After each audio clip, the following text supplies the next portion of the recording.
घर के दरवाजे पर अगर हम गणेश जी की मूर्ति, गणेश जी का फोटो, गणेश जी का टाइल्स बाहर की ओर लगा रहे हैं, तो जाते समय गणेश जी का जो पृष्ठभाग है, पीठ है, वो पीछे कीजिए। एक शिव महापुराण में आपको पहले एक प्रसंग सुनाया है, सभी लोगों को ज्ञात होगा कि भगवान के सम्मुख में धर्म है और भगवान के पीछे अधर्म का निवास। महाराज,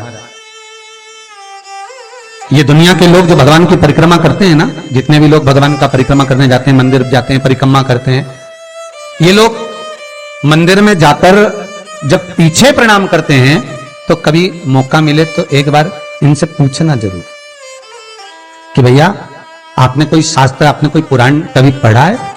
आपने शास्त्र पुराण का स्मरण किया है?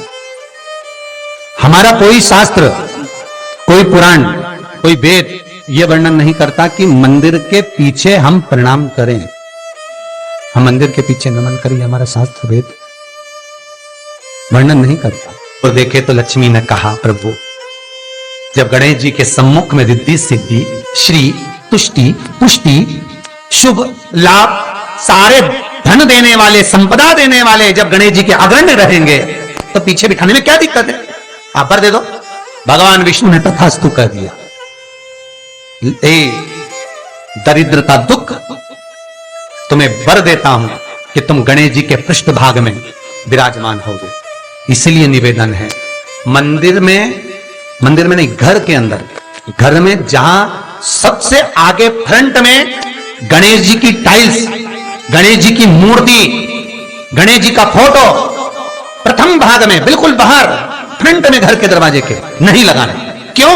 जब जाओगे तो पृष्ठभाग गणेश जी का तुम्हारे जाते समय पड़ेगा। जीवन में दुख, तकलीफ, कष्ट आते ही रहेंगे। जीवन में कभी भी आप करोगे बहुत कुछ, फैक्ट्रियां भी खोल सकते हो, दुकान भी खोल सकते हो, कार्य भी बड़ा कर सकते हो, पर सफलता नहीं मिल सकती, सफलता नहीं।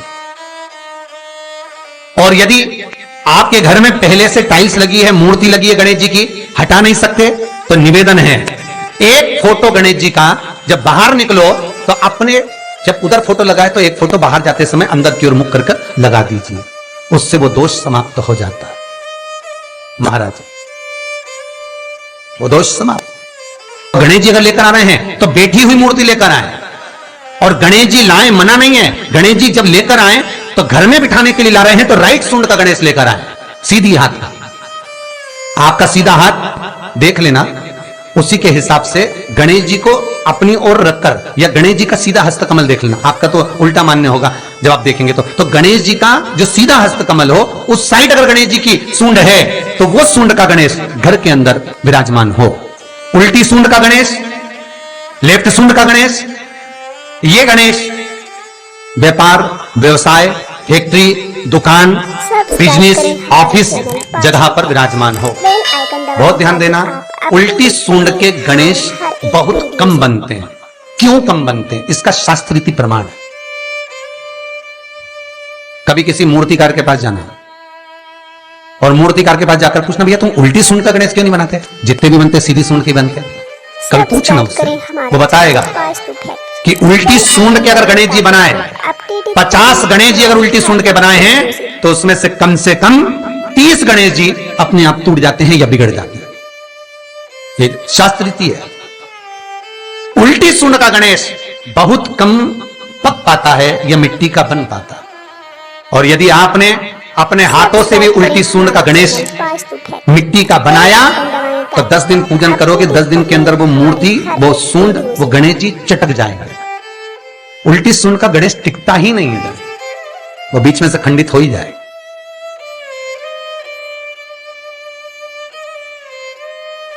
वो तो स्वयं गणेश जी कृपा करें, स्वयं विनायक कृपा करें और उल्टी सूंड के गणेश जी अपने को मिल जाएं और वो गणेश जी हमारे घर में आ जाएं तो वो फिर नहीं चलता। सीधी सूंड के गणेश जी को मनाने के लिए महाराज मंत्र की 50 माला करना पड़ती है, तो समझ लो उल्टी सूंड के गणेश जी को मनाने के लिए मात्र 5 माला में भगवान गणेश प्रसन्न हो जाते हैं, अर्थात उल्टी सूंड का गणेश शीघ्र प्रसन्न होता है।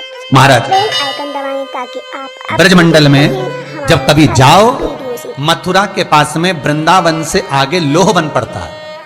कौन सा वन है? लोहवन। वृंदावन से कुछ थोड़ी दूरी पर लोहवन, उस लोहवन में जाना। जैसे निकुंज वन में गए, भांडेर वन में गए, आप लोग कई बार दर्शन करने गए होंगे, तो लोहवन में जाना और लोहवन में जाकर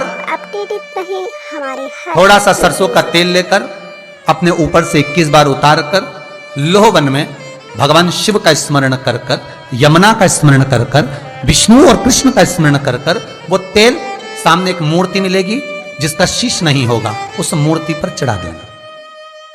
इसका भी चरित्र शिव महापुराण में आता है महाराज, इसका भी व्याख्यान आता है उस मूर्ति का। लोहवन ब्रजमंडल में लोहवन का व्याख्यान स्कंद पुराण में भी है।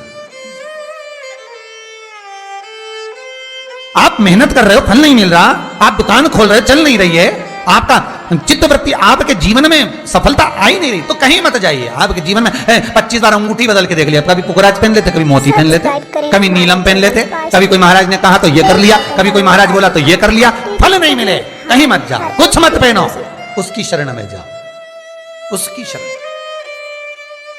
लोहवन पहुंच जाओ, वृंदावन से 4-5 किलोमीटर की दूरी। रिक्शे वाले से बोलो कि वो लेके जाएगा, 5 रुपए लेता है। लोहवन जाओ, वहां विनय करो, 10-15 मिनट बैठ लो, भजन करें हमारा चैनल, यमुना जी का स्तमन करो, शिव का नाम जाप करो, शंकर का भजन करो, और वो सरसों का तेल 21 बार स्वयं उतारो, स्वयं चढ़ा दो, आओ वापिस। उसके बाद तुम किसी कार्य को करोगे तो सफलता जल्दी मिलेगी, काम अटकेंगे नहीं, काम सफल। यमुना के घाट पर शिव आराधना का फल भी 1000 लाखों गुना है। सब्सक्राइब करें हमारा चैनल। बहुत ध्यान देना, स्वप्न 2 तरह का होता है। एक स्वप्न में अगर आप बहुत खिलखिलाकर हंस रहे हो तो समझ लेना दूसरे दिन तुम्हें कुछ ना कुछ ऐसी खबर मिलेगी कि आंख में आंसू आएंगे। स्वप्न में आप अपने आप को अगर हंसता हुआ देख रहे हो, किसी को खिलखिलाता हंसता हुआ देख रहे हो, तो दूसरे दिन कुछ रोने की खबर मिलेगी, कुछ दुख होगा, कष्ट होगा, तकलीफ होगा। और अगर स्वप्न में आप भगवान को मुस्कुराता हुआ देख रहे हो, स्वप्न में आप भगवान को हंसता हुआ देख रहे हो, तो जरूर तुम्हारे ऊपर कुछ भगवान की कृपा होने वाली है, जरूर कोई अच्छी खबर आने वाली है। दोनों के हंसने में अंतर है। सांसारिक मनुष्य स्वप्न में हंसता दिखे तो दुख मिलेगा, और भगवान हंसता हुआ दिखे तो सुख मिलेगा। श्री शिवाय नमस्तुभ्यं, श्री शिवाय नमस्तुभ्यं, श्री शिवाय नमस्तुभ्यं। अगर आपको हमारा ये वीडियो पसंद आया तो प्लीज़ एक लाइक बटन दबा दीजिए, हमारे चैनल को सब्सक्राइब कर दीजिए और अपने दोस्तों के साथ शेयर कर दीजिए।